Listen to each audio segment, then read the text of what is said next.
Olá, estamos dando início ao seminário sobre anatomia aplicada da drenagem linfática do pênis.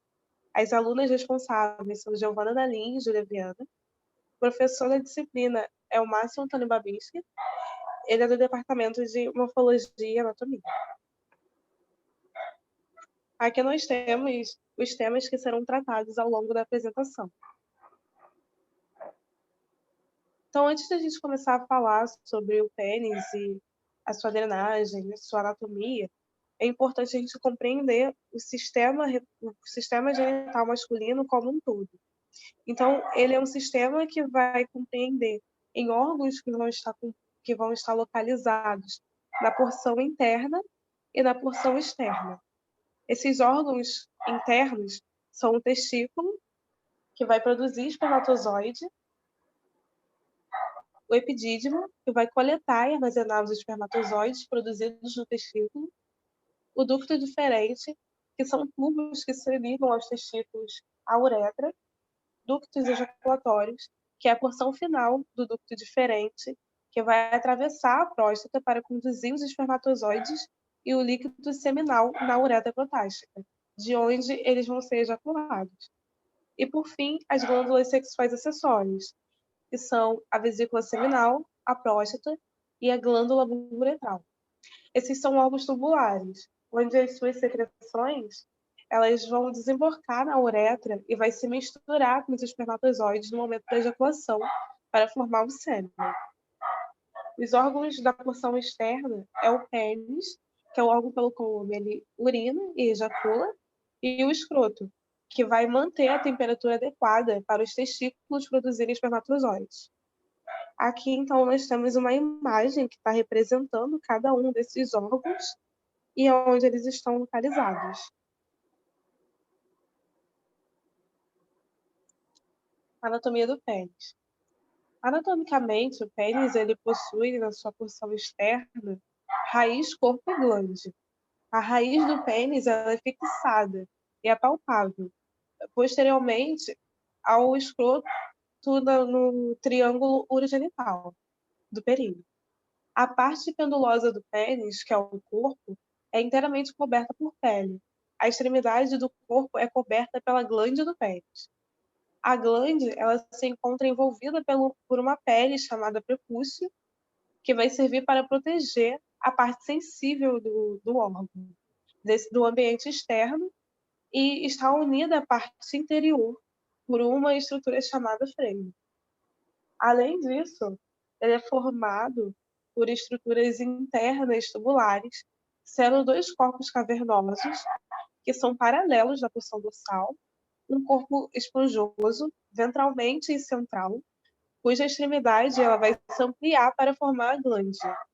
Cada corpo cavernoso ele é revestido por um tecido fibroso, que é a túnica albugínea. E superficialmente ao revestimento externo está a face do pênis, que forma um revestimento membranáceo. É um revestimento bem forte para os corpos cavernosos e para o corpo esponjoso, justamente para também gerar proteção. Nessa imagem, então, nós temos aqui a representação em corte transversal do corpo do pênis. Aqui, então, é possível a gente observar cada uma dessas estruturas.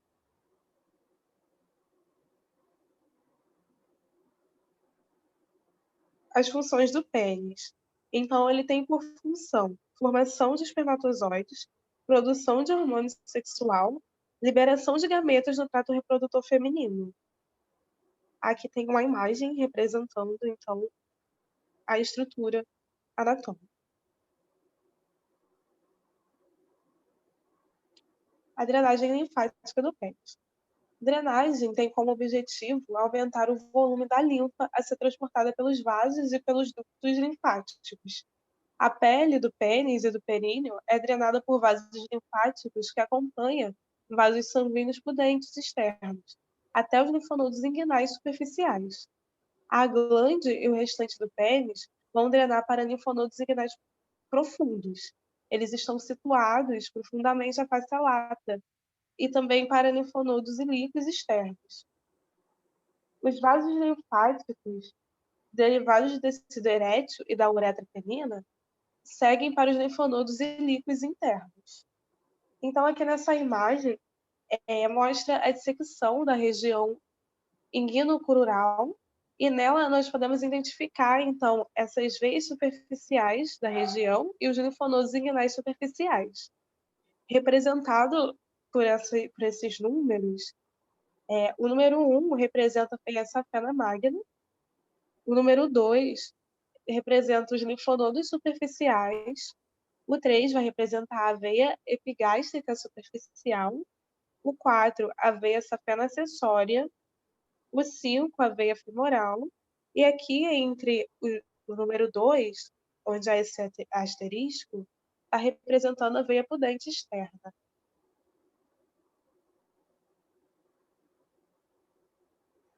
Linfonodos inguinais.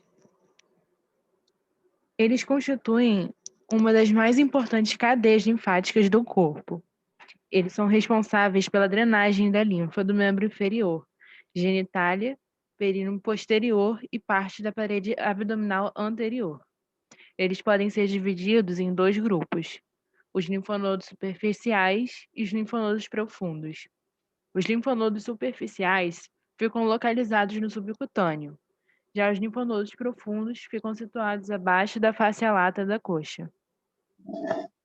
Os linfonodos inguinais superficiais podem ser divididos em 4 grupos, tomando como ponto de referência o local de drenagem da veia safena na veia femoral. Como consequência, a drenagem linfática da região passa a ser dividida em 4 quadrantes, sendo 2 superiores, o quadrante superior externo e o quadrante superior interno, e 2 inferiores, o quadrante inferior externo e o quadrante inferior interno.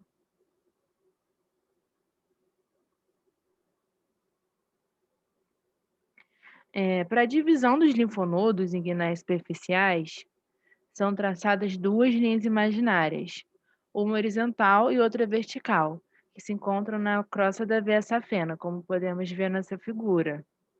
E essa imagem representa a drenagem linfática da região inguinal.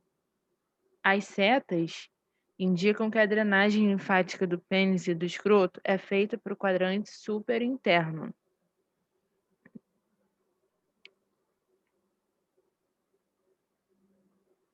Então, a drenagem linfática, os gânglios superiores são responsáveis pela drenagem linfática da genitália e drenagem linfática da parede abdominal inferior. Os linfonodos inguinais profundos recebem a linfa dos vasos linfáticos profundos associados aos vasos femorais e da glande do pênis no períneo. Eles fazem as interconexões com os linfonodos superficiais e drenam para os linfonodos ilíacos externos, através de vasos que passam ao longo da face medial da veia femoral durante seu curso por sob o ligamento inguinal. Então, eles são poucos e numerosos, até 3, e ficam localizados medialmente à veia femoral. Os linfonodos inguinais superficiais,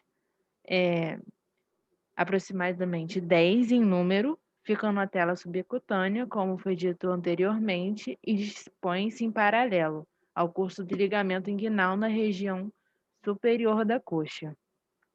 Medialmente, eles se estendem inferiormente ao longo da parte terminal da veia safena magna. Eles recebem a linfa da região glútea, parede abdominal inferior, períneo e regiões superficiais do membro inferior.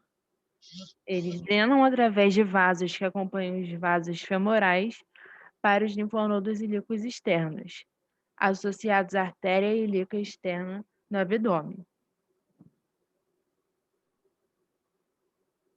Então, aqui temos uma representação da drenagem linfática do membro inferior, como foi citado no slide anterior. E aqui temos um caso clínico, que é o carcinoma de pênis, um câncer de pênis que representa cerca de 95% dos tumores malignos no pênis. A prevalência desse câncer é maior na 6ª década de vida, sendo pouco encontrada em jovens e raramente na infância. Estudos mostram que acomete com mais frequência indivíduos incircuncidados, portadores de fimose e com mais condições de higiene e nutrição. Infecções por certos subtipos de papiloma vírus humano, que é HPV, principalmente dos grupos 16 e 18, também têm sido implicado na gênese tumoral, o que sugere que o carcinoma possa ser uma moléstia sexualmente transmissível. Ocorre mais comumente na glande, e a disseminação acontece predominantemente por via linfática, para linfonodos inguinais, pélvicos e periaórticos. Comprometimento visceral é raro, bem como metástases por via hematogênica. Então, a progressão dessa doença é lenta, e os pacientes que não são tratados em geral morrem de complicações, como as infecções inguinais, necrose e erosão dos vasos femorais. Nessa imagem, podemos ver o estágio 1, o tumor limitado à glande ou prepúcio. No estágio 2, o tumor já invade o corpo cavernoso. No estágio 3, o tumor com metástase para linfonodos inguinal. E no estágio 4, o tumor invade estrutura adjacente, ou presença de linfonodos inoperáveis ou metástase distante.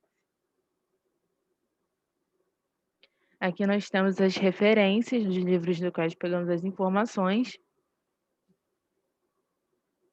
Obrigada.